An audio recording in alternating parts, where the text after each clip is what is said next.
What is up, everybody? It's Dr. Vibe here, host and producer of the award-winning Dr. Vibe Show, the home of Epic Conversations, and I'm the host of Epic Conversations. 2020 Best Podcast News Award winner, 2018 Innovation Award winner given out by the Canadian Ethnic Media Association. I also co-host and co-produce the only online show in the world for dads and fathers. It's sponsored by Dove Men Plus Care. And in 2022 and 2021, being part of that team, reached out directly and indirectly to over 100,000 fathers around the world. So as always, I'd like to say you're blessed, highly favored, a magnet for miracles, and a solution for someone's problem. You are watching Black Canada Talking, and we do this every other Sunday. And Black Canada Talking is a live online event that provides Black Canadians the opportunity to give their takes and POVs on stories that are of importance to them. And every other week, we invite people to come in. And one of our mainstays, and a lot of people love this gentleman, a lot of people. I mean, I got people from the US and Canada enjoying this gentleman's lens. And it was interesting. Before we came on live, he said, Dr. Vibe, like I'm all by myself. I said, Cesar, I'm looking to get some other people on. He says, hey, he doesn't mind being on by himself, and we don't mind having him. So we'll take him as long as we can get him, as long as the lady in his life allows him to be on. So as always, we're blessed and highly favored to have Cesar Ndema-Moussa on, president of Roots and Culture Canada. What is up, Cesar? How you doing? Brother Vibe, I'm very good. Thank you always for having me. My pleasure. Very, very busy, of course, as everyone. I was sick last week with gastro. So as a new parents, because our daughter is not 2 years old yet, we found out a painful way that when your infant has gastro, just wait, you're gonna have it too. So that's what happened, and while still performing. But if I can share this good news, last Thursday, while being sick, I had the great news of finding out, totally unexpected, that I was one of 9 international recipients of the Human Rights Consultant Award from the United States Institute of Diplomacy and Human Rights. What? So I definitely congratulations. Thank you so much. Wow. Totally expected. And I mean, I only became certified in human rights in 2022, but they opened the award for people's achievements even prior to becoming officially certified in human rights. So I got in the middle of being sick in bed with wifey, both of us sick, and parenting. Get that email, and so that's among other good news, of course, but that is a good one, international award, and a good one for our Black community here in Canada, of course, as a Pan-Africanist for our Black people worldwide, but as well for our organization, Roots and Culture Canada, in terms of bringing forth our message, me and CEO Ketsia Peters. Wow, congratulations, Cesar. And I know you're a very humble gentleman, but I'm gonna do this. In respect, I'm doing this. That we definitely have to we can't let this year go by. We have to cross paths some way, somehow this year. And it was my fault last time, fully agree. No, it's not your fault, brother. You told me of the but we definitely Cesar, this is I'm true, and I'm being 100% honest here. Cesar, you do not know how many people, melanated and non-melanated, appreciate your sharing on this platform.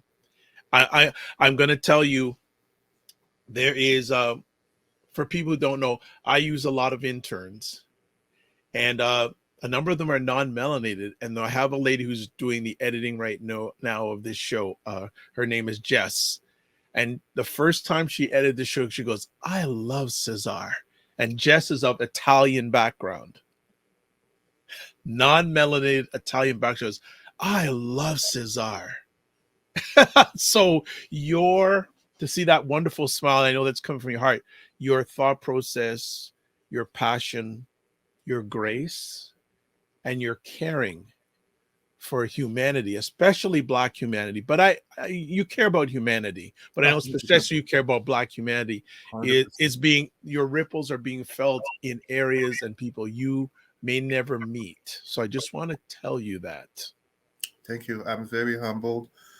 Thank you to your intern, Jess. If I can share very quickly, you can let her know that my daughter goes to bed listening to Loretta, Albano, Romina, and Pupo. She will 100% understand all of that. And she speaks a little bit of Italian, as I also teach her. Okay. But no, I thank you for your words. And something very important that I remind people, my brand of Pan-Africanism is my own.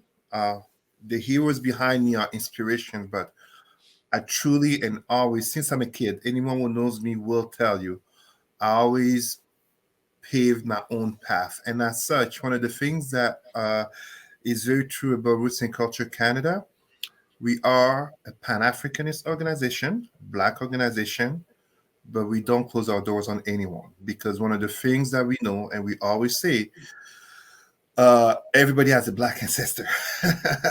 It's a question of, are you going back a few generations, or are you willing to go back a couple of thousands of years ago? And nobody should be held a victim or guilty of the color of the skin. And as such, at Roots and Culture Canada, we do have non-Black people who will help us in our programs and to advance for the plight of Black youth, Black adults, Black seniors, and also to help anyone. One of the things I always remind people when I give my conferences and trainings is always this one: let us not wait for aliens to come on Earth to either enslave, colonize, conquer us, whatever you want to call it. Let's not wait for aliens to come for us to remember we are humans first and foremost. So, all right. Yeah. Beautiful. I could end the conversation just at that, but I know there's some things that Cesar wants to share about, and the audience would be very upset if I shut it down because we want to hear what Cesar is thinking about. So I don't want to be the bad guy today. So before we go forward, as always, hey, if you want, subscribe to the Dr. Vibe Show on YouTube. If you subscribe it on YouTube, also hit the notification button so you'll get notified on when epic conversations come up on the platform. I'll like it on Facebook or wherever you're watching this. Subscribe. So let's go to our first thing. I think, is this coming up on Tuesday? The upcoming federal budget in Canada and Black people. I think, is it Tuesday? 28, okay. Yes. 28. Okay, so Cesar, I want to talk about it and the impact on Black people. How can I put it? So I am of two minds. I do understand those of our people who are pessimistic about this. But at the same time, I also do want to give value to those who are optimistic. As purely a coincidence of the calendar, as of Monday, I will begin forums in the child welfare sector for staff, management, senior leaders, and boards regarding Canada's implication in the Ukraine war, combined with the inflation and socioeconomic aspects happening right here. So very much touching on the budget. The way I look at it is simply like this. Like the great African-American / Black philosopher named Tupac Shakur said, they never have money for the poor, but they got money for wars. I look forward to this budget in the sense of, and I'm really saying this without any sarcasm, it's great to help the people in Ukraine, but to what extent is the government really going to help the average Canadian in addressing the inflation, the rising cost of living, but also in addressing mental health? The government is doing some good things, let's be honest, addressing, for example, here in Ontario, working with the government, the federal government in regards to daycares, but also with the NDP pressure, addressing the dental plan for people making less than, and also in regard to prescriptions and pharmaceuticals. So the way I'm looking at this federal budget in terms of some of the projections, they're talking about notably more environmental prone, e-bill in terms of doing the industrial change as the United States is doing. I believe the U.S. budget is talking about $400 billion. To what extent is Canada going to put money into that? And I say this in terms of this transformation. How is this going to impact Black people? Is this going to create new economical sectors that will notably address systemic racism in having doors open to uplift Black people in this new economy? The reason I ask this is because as we are speaking right now, we have, it's not just Black people, but it's especially Black people who are still in jail for cannabis, marijuana offenses, while we have white, middle class, and upper middle class who have enriched themselves from the legalization of cannabis. That is an insult in terms of human dignity that you have, using stereotypical name, you have Tyrone, Jamal, and Mohammed, who are Black, sitting in jail, are still having to carry on um, offenses in the criminal record regarding cannabis, while you have Michael, Peter, and John who have made money off of that. So, as the budget would notably talk about the green economy, are the perspectives in terms of the green economy going to be profitable to the socioeconomic development and integration of non-white communities? Overwhelmingly, I'm speaking here, Blacks and Indigenous in Canada. At the same time, we have to recognize that there is the growth of artificial intelligence, automation, etc., etc. So the very changing nature of the workplace, beyond working from home or returning to work, but the very changing nature of the workplace with artificial intelligence, how is that going to impact Black people who, more than others, will tend to be so-called low entry level workers, less qualified for certain positions? And I'm saying this carefully because we know how too well, when it comes to Blacks, it is actually with a reality of discrimination. How many immigrant professionals do we have who come here, have to take low entry level because they have to get the Canadian equivalencies? How many people from the Caribbean and Africa, and as well Middle East and certain parts of Asia, have to have their lives, and their lives, aka their family lives, delayed by X amount of years simply because the passport, and as such the degree, does not come from a Western country such as France and England, the USA, or Germany, or Australia, or Japan? You see? So these are some of the things that I'm thinking of. Of course, I look forward to the fact that in the budget, and I mean Prime Minister Trudeau, and I was there present when there was I think it was on February 8th, the official launching of Black History Month 2023. Money's put into addressing systemic racism, and notably to pursue with the Jean Augustine Chair at York University to fund the institution, the academic chair. All of that is great, but one of the things that we must always be careful about as Black people is about how, more often than not, anti-Black racism is not addressed on its own. It is lumped in together with a bunch of other discrimination and hate crimes, despite studies and statistics indicating that the number one victims of hate crime and as such of discrimination in Canada are still Black people. the number one victims of hate crimes, if we look at solely addressing a specific groups, are Black people. The main reason being not only historical, socioeconomical, but also because we cannot hide, we cannot pretend to be part of another group. What is seen first and foremost is our Blackness. Good. A few quick questions before we move on to our next conversation piece. Just in reverse order, do you ever see a Canadian federal government separating the anti-Black racism experience compared to other forms of racism? At the peril of sounding like a positivist, because I'm not a positivist, I'm a realist. But I'm a realist who also agrees with hope. I will say that yes. I will say yes because a few years ago, prior to 2018, so 5 years ago actually, if I'm not mistaken,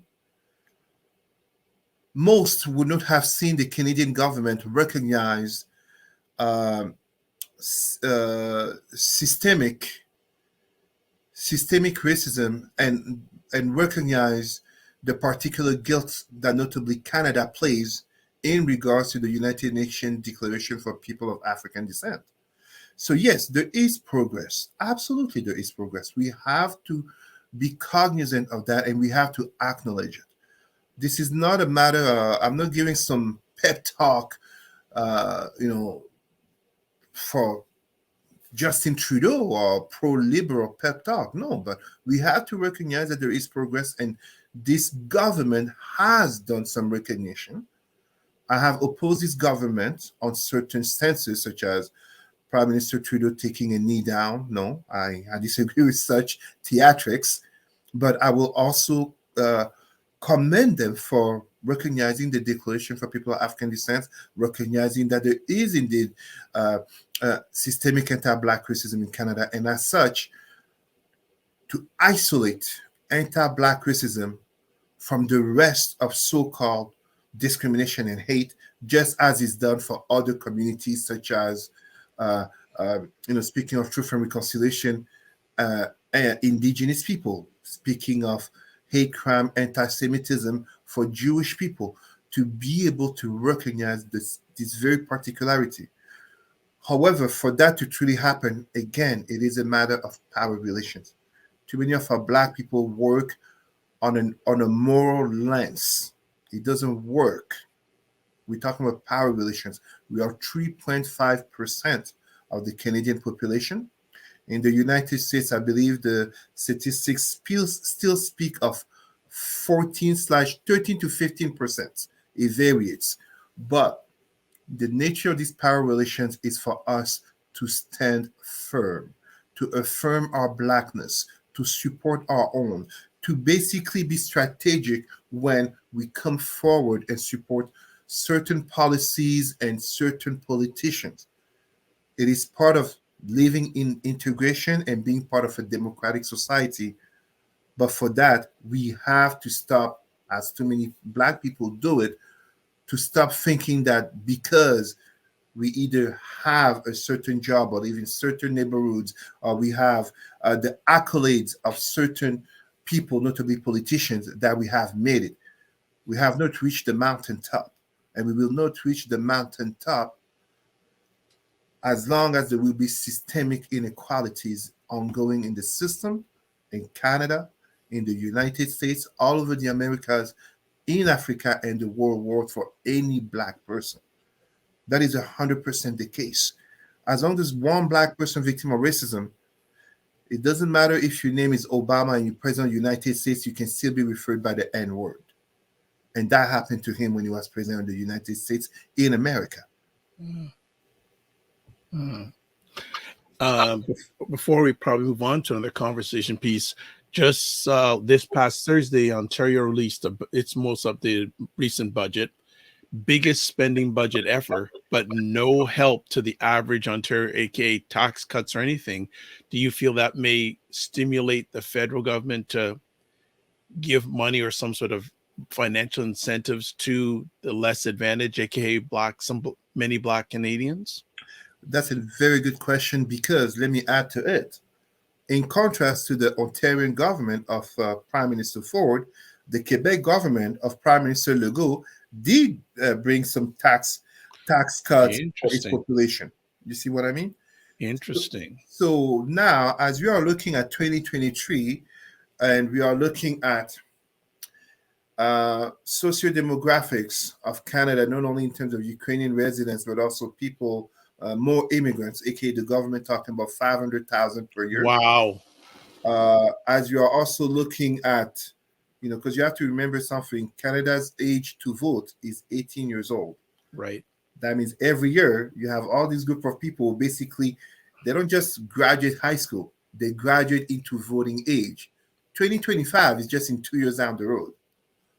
These young voters will basically be like, what did you do for me?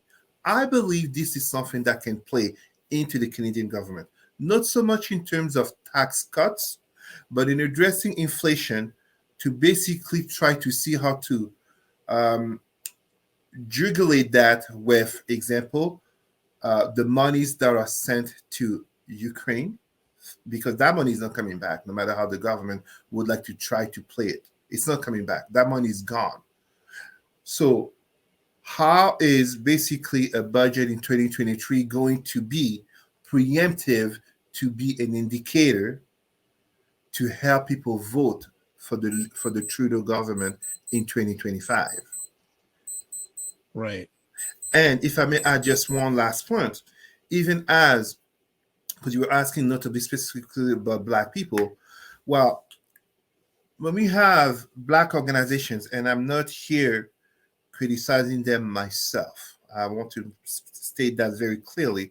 But when we have Black organizations such as the Black North Initiative that get the support either from the government and or notably Canadian banks, but that become unknown to most of Black Canadians, it becomes incumbent upon Prime Minister Trudeau, Chrystia Freeland, but also the Doug Ford and the Legault to take the initiatives to bring forward the notion that they care about Black people. And I say the notion that they don't have to care about Black people, but in the name of real politics and power relations, what is the Black community, us as a community, doing for ourselves? So that they can see that when comes voting time, they shouldn't take our vote for granted. In Quebec, the CAC party of Legault don't take the Black vote for granted. They know Black people are not the ones voting for them. But in Ontario, Prime Minister Ford, actually, he does know there's Black people who vote for him. There's a lot of Black people who vote for him. Yeah. Remember, 2020, 3 years ago, George Floyd, in 24 hours, Prime Minister Ford went from there's no systemic racism in Ontario to recognizing there is systemic racism in Ontario. Someone must have reminded him, hey, you have a lot of Somalis, Jamaicans, and other Africans who actually do vote for you because your brother was sympathetic to them. So this is not a vote you want to lose. So that's the way that I see it. How are we going to position ourselves? How are we going to advocate ourselves for our community? No matter what organization is mentioned, Black North Initiative, Roots and Culture Canada, etc. That's not what really matters. It's the community as a whole, not mattering in terms of election day, showing up to churches and coming to pretend they love Black people. No. What are you really going to do for us? And even when you promise monies, how is this money to be delivered? Thank you. How is it going to be attached to the realities of Black people? Cesar, I want to go a little bit deeper on this, and I know you keep your pulse on world events. Just want to get your take on the conversations about reparations happening in San Francisco, and how there was a proposal that maybe every Black citizen who's been a resident of San Francisco for a number of years should get $5 million. And then on top of that, the San Francisco chapter of the NAACP saying, no, we should put the money to programs, education, etc. Where do you stand on all that situation, if you have anything to share with us? Well, thank you. So I just want to make sure for the viewers, they have to be aware that our conversation is authentic. This is not Yep. something I want to make sure of this. Yeah.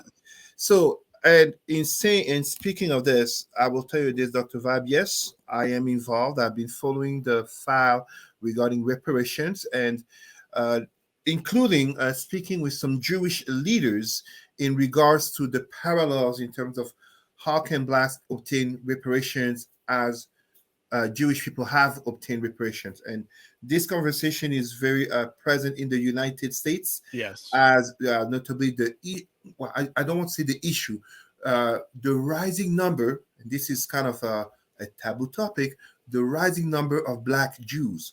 I said black Jews. I didn't say black Hebrews or Yeah. fundamentalists, want to be whatever, Dungeons and Dragons brothers and brothers. No, I'm talking black Jews. So that conversation is happening. Now, you're asking me here in terms of reparations, and I'm actually going to be involved notably in that in regards to reparations to a certain black country. But I do agree with the NAACP. It is Mm. very dangerous. Yes, it is. And I will tell you furthermore why I agree. Right here in Canada, we have the example of what happens when you give a sudden, unexpected lump sum of money to people who are not used to having nor to manage that amount of money. It Mm. is catastrophic. Okay. In, Okay. Okay. there So. are many indigenous people here in Mhm. Canada, and again, I'm specifying this is not about giving truth to that white stereotype about indigenous people that they get money, they finish it in alcohol and other such. No, but it's a human reality. Giving a lump sum, a large unexpected amount of money to people who are not used to having it or to manage it is dangerous, because the first thing most people will do will be to fall into what I call the second cancer of the black psyche, consumerism. That car you wanted to have, that large screen plasma, whatever 8K or whatever number of Ks that we are at, that PS5. No, you need programs. It's the uplifting of the community. The uplifting of the community will take care of those who live in the wrong side of town that sees more social services by uplifting them. Giving that certain amount of money, you're talking $5 million. First of all, it's also dangerous because what do you think will happen to the average white person if they live in a city where the average black person is suddenly getting, whether it's 5 million or 50,000 or $5,000? You will see a rise in crime. You will see a Oh boy. resentment that can be Wow. deadly. Wow. Wow. Interesting. Interesting. Yes, yes, You. yes. It's the community. It's the community. I am, and I really mean that as a perfect example in terms of in 2023, we just need to go back to the late 60s. Our brothers and sisters of the SNCC turned Black Panthers, that's how they uplifted communities. Okay. We went off topic a little bit. I thought we had to go down this road. Cesar, you're making me think on one of the things I'm thinking about is having a live roundtable discussion with people from both sides of the border, Canada and US, and talk about reparations, because there are some people who will agree with you and then some people who won't agree with you. But I just have to pull the right people into that conversation because I know it'll be a very spirited conversation. So Well, I well, if I can give just one last yeah, example, yeah, if you want to give reparations and give a check to individuals, to whom are you going to give a check? You're going to give, let's forget 5 million. It can sound like a fanciful number. Let's just take a number that people can grasp. Let's say $100,000. $100,000, far from 5 million, but yeah, $100,000, right? Six figure. Most people don't have that. You're gonna give it to whom? To grandpa, grandma? You're gonna give it to dad? In many families, dad hasn't been around. You're gonna give it to mom? Mom has been working hard and everything you want, but then which of the siblings are you also going to give it to? Oh, you're gonna give it to the 18-year-old. So you expect the 18-year-old sibling to be okay with getting 100,000, just as the 25 or 30-year-old who has to go through college or the other one who has been in jail, or it's the community. We have to be very careful of not making our Black people more individualistic and risk giving. It's kind of a Pandora box. It's a poison gift. That's how I look at it. The community has to be uplifted. All right. But that money to go to organization, very accountable.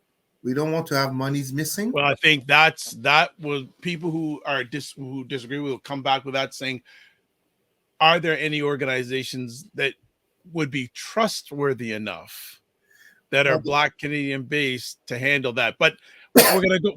Let's stop here because you give me ideas. I'm starting in the back of my alleged mind saying, okay, who can I have as part of this discussion? And offline, I'll certainly get your input too, because we need to have that conversation, a North American discussion on this. So let's hold it there because we could take the next 45 minutes going down that hole. So let's go to our next conversation piece. And it was a quick visit, but U.S. President Biden came to Canada for 27 hours. He basically could have had the visit on Zoom. Save taxpayers' dollars right there. Yeah. No, I mean, it's important that in terms of two allies and the longest unguarded border in the world, it's totally normal that they visit one another, especially after 4 years of Trump not setting foot in Canada. But truthfully, he also wasn't exactly welcome. But yes, an important visit. But when I say important, first of all, any meeting between Canada and the United States is important, first and foremost, in terms of the power relations, where Canada is at the lower end of that power relation. So it is important from the Canadian side of things. Sure. And just as in our next topic, at the forefront, it was basically a visit not only to show support to Ukraine, but also, and I don't want to say to bash China, and I also don't want to say anti-Chinese kind of meeting, no, but a growing sense in Western nations that China is either a frenemy or becoming more and more of an enemy. And here, this geopolitical conversation, which is beyond talking about TikTok, I hope most of our people understand it. It's beyond talking about TikTok. But if you are, whatever your skin color, especially if you're Black, if you have TikTok or some of these popular Chinese apps on your government phone, like you work for the government, provincial, federal, delete them. Do not use them. It is not safe. I do not have, I don't have TikTok on my work phone, nor personal phone. It is true the Chinese government does use this app to spy on people, based on what I read. This is not some fear mongering, and I'm not paid like I'm not wearing something red to say that I'm speaking for Canada. But no, it is true. But hey, guess what? Other nations also do it, including Western nations. So this is not something China only does, right? We remember about how do you call them, Facebook and my God, that company they had used to spy to get people data. Oh yeah, I can't remember the name of them. I know you're talking during the election. Yes. Oh, I can't remember. Yes. Can't remember. Go ahead. Don't keep on going. So other organizations, including from here, North America and Europe, also do it. So spying is something all the countries that can do spying do. So this is not some type of anti-Chinese, anti-Asian, but that visit of Biden also has, so on the forefront, yes, we support Ukraine. Let's be careful about China. And of course, Joe Biden talked about China not having sent weapons to Russia. But in this conflict, which as an African-born Black person is yet another European conflict. European conflicts always have the smell of a world war. Why? It's like the vast majority of countries in the world have neither issues with Russia nor Ukraine. But in the nature of that conflict, you basically also get, the warnings in terms of China's involvement and notably in elections. But on the background of that visit, there's also the conversation about Haiti. The conversation about Haiti in terms of the US government wanting to push Canada into direct intervention in Haiti. We have to be very honest about that. I stand with the Trudeau government here that it is not a good idea for Canada to go there. Surprisingly, maybe to many people, um, polls suggest that a majority of Haitians welcome a foreign/Canadian military intervention. Canada does not have the army for this. Canada does not have the number nor the quality for such, and such an intervention is an intervention that would take not weeks or months, but years. It's not just a matter of regime change. The current Haitian government is illegitimate. It's, I mean, it would be the Canadian Afghanistan. And we saw after 20 years how it ended up Yeah, for the exactly. US. Yeah. It's a bad idea. If you just look, forget the whole country of Haiti. And I was yesterday, I was with some of my Haitian friends. We were having Domino's nights in downtown Ottawa. Just the city, the capital city of Port-au-Prince, has 3 million people. You really think the Canadian army of what? Not even 1 million soldiers? At the very most 10,000? I read different numbers. They couldn't do it. They couldn't do it. And there's no shame in saying that. There's no shame in saying that. It's about recognizing the capabilities. It's one thing to want to help, to assist, because yes, we have to do something. When I say we, I'm speaking first and foremost us as Black people for Haiti. Millions of dollars have been robbed through the Red Cross back in 2010 when there was the earthquake. And notice I am looking very much at the Clinton Foundation that has been pinpointed for diverting a lot of monies. The problem with Haiti, and I speak this with much respect, as I am not Haitian, and secondly, I have never set foot in Haiti. So if I offend anyone from Haiti, I apologize.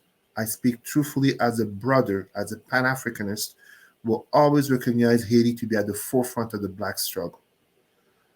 But the solutions for Haiti ultimately goes through 4 places. It goes through Washington, Ottawa, and Paris. Paris in France, where so much Haitian money has been stolen. But it also goes through a 4th place, the Haitian diaspora. The Haitian diaspora, and number 5th, the African Union. Haiti should be part of the African Union, and those other African and Caribbean nations have to be the ones involved to uplift Haiti under the leadership of responsible, honest, and trusted Haitian leadership, not those who are there right now due to the level of corruption.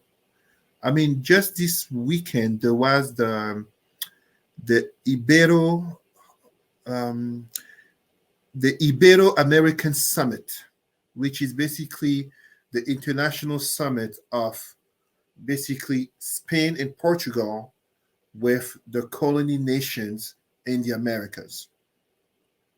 And despite issues between Haiti and the Dominican Republic, the president of the Dominican Republic made a good point, which is the Haitian problem has to be a problem not solved by one country, such as neighbor Dominican Republic, which is mainly used in terms of as a touristic nation, aka so much of its revenue coming from tourism, and definitely not by some military intervention from just the US or just Canada.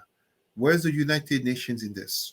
But where is truthfully the socioeconomic job creation, environmental cleaning that has to come to uplift Haitians, to basically convince a young Haitian male to let go of the gun and to come to work for the family, for a sense of safety, but also the rebuilding of the Haitian army.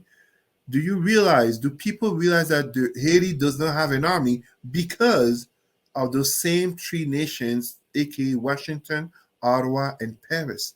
They're the ones who destabilized Haiti in terms of having an army, but destabilized Haiti since and before a certain Aristide, because they did not like wear an Aristide, a priest. So I'm not here, like, you know what I mean? It's like, uh, those who have cared and wanted the best for Haiti time and again have been chased out of power, not only by the corrupt elites, but also by the Western powers that keep pointing to Haiti as a failed state, but that keep being involved to keep it as a failed state. I think in this case, we have to recognize the Canadian government is being very prudent to resist um, the push of the US government to do direct intervention, because it would be dangerous too. I mean, uh, the shanty towns, the way Haiti's packed, and we March 26th, hurricane season is coming soon. Who knows if Haiti is not going to be hit again? The situation made worse again, cholera, etc. It's just it's a human, a historical tragedy, and it's very much a failure of the United States, aka the United States, which since the mid 19th century has the Monroe Doctrine in terms of sphere of hegemony of the Americas. But Yep. is it to punish the Black revolutionaries of Haiti still? So yeah. Okay. Good stuff. Let's move next up to U.S. Vice President Harris visit to Africa and Uganda's anti-gay bill. Correlation. Go for it. Well, basically, just the timing couldn't be better. Joe Biden, President Biden, in Canada, and notably talks in terms of China and the growing threat of China, aka the frenemy, because uh, the Western world depends a lot on China. A lot of the very nature of our goods, even as we're speaking right now. I mean, the laptop that we're using and so forth, they would cost a lot more if they were not made in China. So Vice President Harris being in Africa in terms of sending that message that we are your friends and don't fall into the clutches of China, aka Russia as well, because what's really happening in Africa right now is that France is being kicked out more and more. It's not so much countries. The civilian population is becoming, thanks to the internet and thanks to Pan-Africanists. This is something very important. People sometimes hear the term Pan-Africanist and they're like, what are Pan-Africanists doing? Pan-Africanists on the ground, not only in the Western world, as I am here, but also in Africa, are educating further the peoples regarding the ongoing neo-colonialism that is being done by Western nations, and especially France. France historically was basically the subservient of the United States in Africa after the age of colonization in 1960, aka the Year of Africa. So what basically is happening is that France is being kicked out. Just a few weeks ago, French President Emmanuel Macron is basically handling what could be seen as a growing civil unrest over the age of retirement in France. People, you should take a look at the pictures of what Paris looks like now with the garbage and the fire, very far from the city of light and the city of love. It's very ratatouille. You watch that movie, the rats in the garbage, you get the picture. But basically, Vice President Harris being there to try to tell African nations that America is a fair partner when America has a long history of supporting dictatorships in Africa, of pushing Western companies, especially American companies, into Africa. And it's important to say it, promoting by force and interest Western values. Example, the use of the IMF in terms of creating deregulations into states, aka if you want to have Western aid, you must change the nature of your government, you must cut here and there, etc. And this is also where you get such a notion in terms of the Uganda's anti-gay bill, where you have African nations, about 30 or a little bit more than 30 African nations that have strong anti-gay bills or Yeah. anti-gay laws. So the bill before it becomes a law. This anti-gay bill that has come, um, and we have to be careful. This is not about promoting or pushing Western agenda in Africa. Africa and Caribbean nations have to choose and pave their own way. However, we cannot be black nations and black people saying we hate everything about slavery and colonization. But then when it comes to homosexuality, we go forth and saying the Bible and the Quran condemn this, when the Bible and the Quran was imposed to us by whites, Arabs, and Europeans through slavery and colonization. At the same time, this anti-gay bill, and this anti-gay bill, one of its particularities, and I'm saying this as a human rights consultant, is the fact of the accusation of being gay is the crime. The accusation of being gay that basically leads to the perception or belief of gay practices, homosexual practices. This is very much, if we take a Canadian example, a reversal of 1969, P.E. Trudeau, the father of Justin, basically saying the state has no business in people's bedroom, aka people's private life.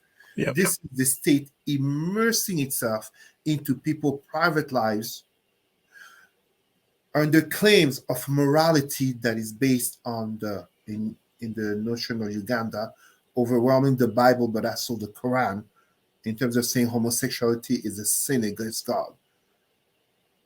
There is no anthropological or historical proof of punishment against gay people in Africa prior to the arrival of slavery and colonization by the white Arabs and the white Europeans. For those who want to say, yes, please go ahead, Brother Vite. No, yeah, you covered it all there, and yeah, this just I think America's efforts to try to shore up their representation in Africa may be too late, and it's not well done. Because it is the game is so clear. They're coming because of China and Russia gaining more ground. I was watching some tactical videos this weekend about how some of the terrorists, the Islamic terrorists in Mali, are being bombed and killed and being pushed away with the collaboration of the Russians. I am not here to be some pro-Russian or tell you Russia is great for Africa, because it's not. Russia is an empire. Russia is a colonizing nation. They just didn't go colonizing Africa because they were not invited at the 1884-1885 Berlin Conference. But the empire of Russia is a colonial empire in Europe and Central Asia. There is anti-Black racism in Russia as well. So I'm not here in the logic of some people, not to be Black people, to think of, because they didn't colonize us, therefore they are our friends. No, it's about interest. And ultimately, the interest non-Black nations have of Africa is always about the natural resources and also this fear of the booming African demographics. You want to be on the good side of this growing demographics because that's a lot of consumers right there. You want to be on the good side of these growing demographics because these are millions of people who are bound to exit the continent and become the migrants into your countries. So when you have such initiative that happens, it directly creates an impact into other areas of socioeconomics where, for example, Ugandan socioeconomics is in the negative right now, notably with a sense of a global inflation. So it becomes seen as gay people, just as was the case in the Western world, become ideal targets to avoid having certain essential conversations in terms of how is the country running. This is without even talking about the fact that Uganda, just as my birth country of Cameroon, have had the same president dictator for decades, President dictator Museveni. So this is also a convenient way, to, and this is what I find sad. Africa and Black nations have to have their own evolution, but we have to be careful to ostracize, discriminate, and kill our own people to avoid certain tough conversations, and notably under claims and justifications of ideologies such as religions from non-Black people. That is dangerous. Yeah, and it'll be interesting to see if any progress can be made by the United States in Africa. I think they're way too late. They're way too late. I think they're even more late because, and this is the age of the internet. People are becoming more and more educated to what has happened to the past, the way of geopolitics, the way globalization is impacting Africa. I give you a crazy example. A new car in Europe becomes secondhand. You can buy secondhand in Europe or in America. In Africa, that car, you think your car is getting recycled. In Africa, that car becomes the third, fourth, or fifth hand, adding to more pollution, adding to more dangers, etc., etc. It's the very nature of cooperation and also the false claims of morality and politics when people see what's happening. I mean, we can criticize all we want the Uganda anti-gay bill, but let's not forget this is America 2022 that passed anti-abortion at the Supreme Court. So, to what extent can America and the Western world be giving moral lessons to African nations? Mm. Lots of stuff. Well, we come to it. We got it all in, fitted in nicely. Cesar, any last things you want to share with our audience today, and also how can they get in touch with you? I can be in touch with, as my email is appearing, but also on Facebook, Cesar Rimi, Cesar Cesar Rimi Rimy. And the last thing that I would say is let us pay attention to basically the federal budget that will be unveiled on Tuesday. Yeah. Let us pay attention in terms of seeing if anti-Black racism will even be named, if there's something specific in regards to Black people. And at the same time, as news of the world are going, let us keep our eyes on the United States to see if our brother, because I'm giving support to this brother, I think right now, this is the bravest Black person in the world. He may disagree. I don't know him personally. He may disagree. He may say he's just doing his job. But Brother Bragg, District Attorney Bragg. Oh boy. There you go. There you go. Will he indict officially Donald Trump because we're saying this, and yet we have Trump basically making death threats, basically,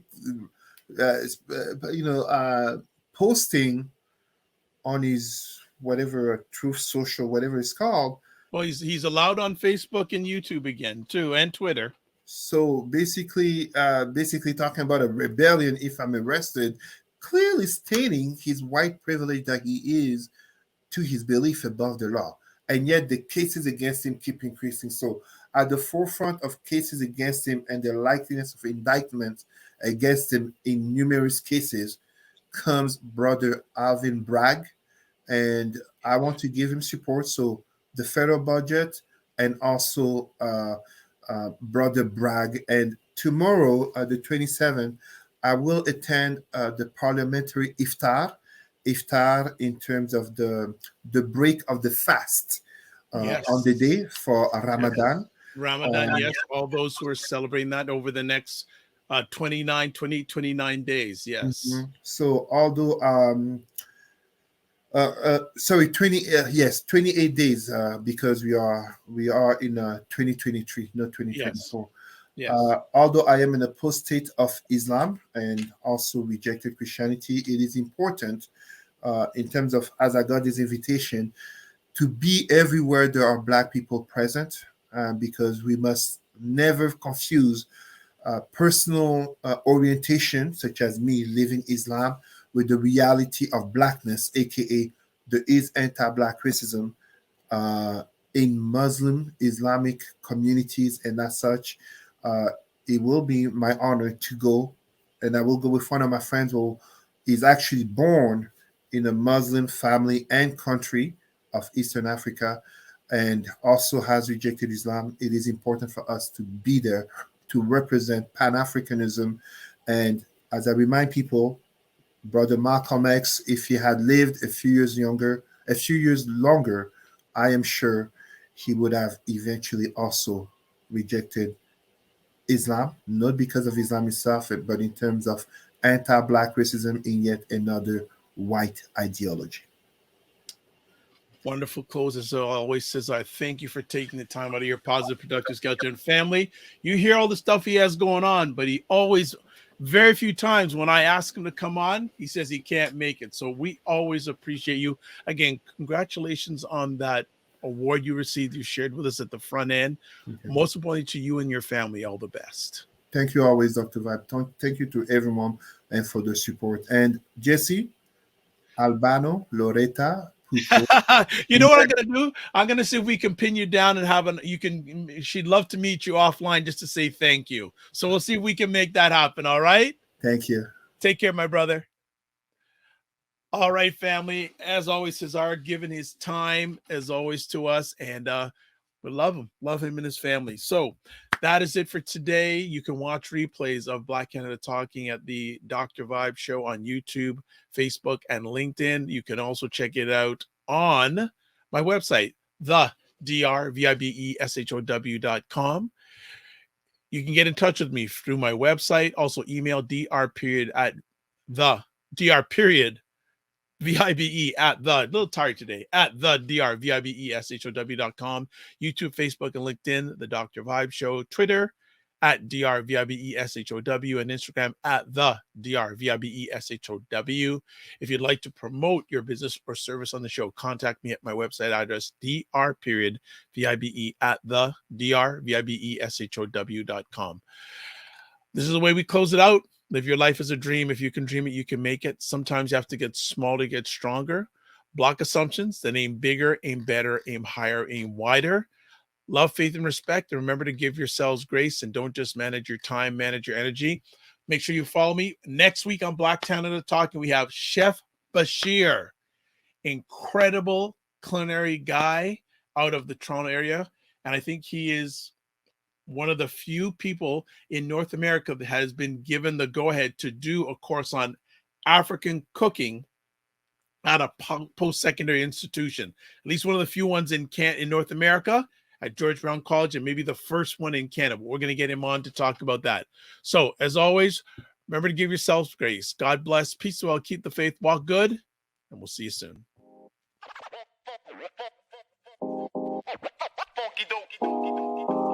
Yeah.